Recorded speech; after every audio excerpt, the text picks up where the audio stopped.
Twins are genetic marvels, and there's more to them than most people know.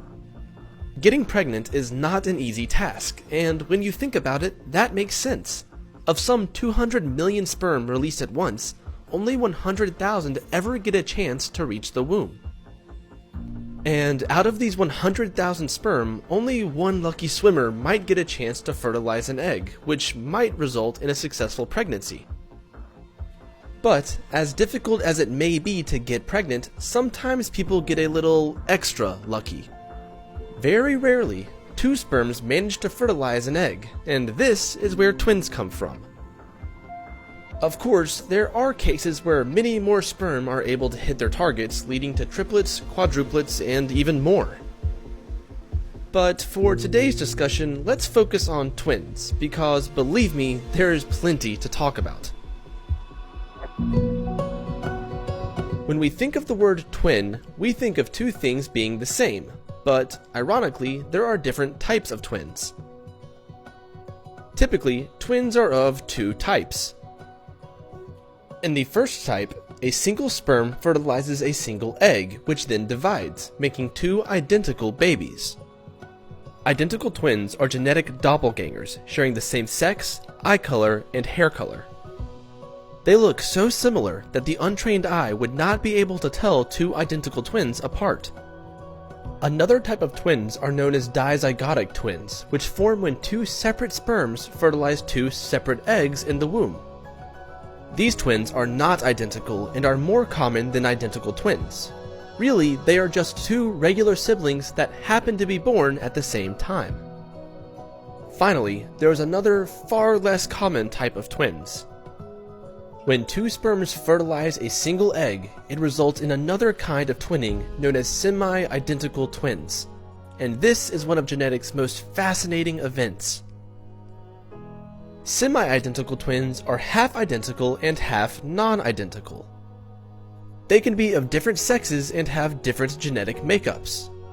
Such twins have the same genes from their mother and different genes from their father. And what's more, semi-identical twins have 3 sets of chromosomes, rather than the standard 2 found in essentially all humans. They have 1 set from the mother and 2 sets of chromosomes from the father. Again, semi-identical twins are rare, and I mean very rare. There have only ever been 2 known cases of semi-identical twins. The first documented case of half-identical twins was in the United States in 2007. And back then, researchers thought it was the only case of such a twinning to occur. Now, researchers have identified the second set of semi-identical twins in the world. The now 4-year-old boy and girl are identical on their mother's side, sharing 100% of their mother's DNA, but are like regular siblings on their father's side, sharing only a portion of their father's DNA.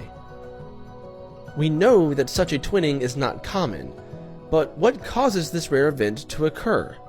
Is it pure chance, or perhaps there is some underlying genetic mechanism at play? Researchers are not sure what causes semi-identical twinning, but they hypothesize that depending on when the actual twinning event took place, there are 2 ways this could have happened. In the first scenario, the egg might have divided in 2 without separating, and then each part was fertilized by 1 sperm. However, egg division before fertilization is extremely rare. The second, more likely possibility is that the egg fused with 2 sperm cells and then created a triploid cell. Then, at the second cell stage, each shed the chromosomes from each of the sperms or did something to correct its chromosomal count. This chromosomal count is what makes semi-identical twins such a medical marvel. 3 sets of chromosomes are typically incompatible with life. Embryos carrying this number of chromosomes typically do not survive pregnancy. But researchers say never in biology. With a growing number of twin births around the world, perhaps we will see a higher number of semi-identical twins. Only time will tell.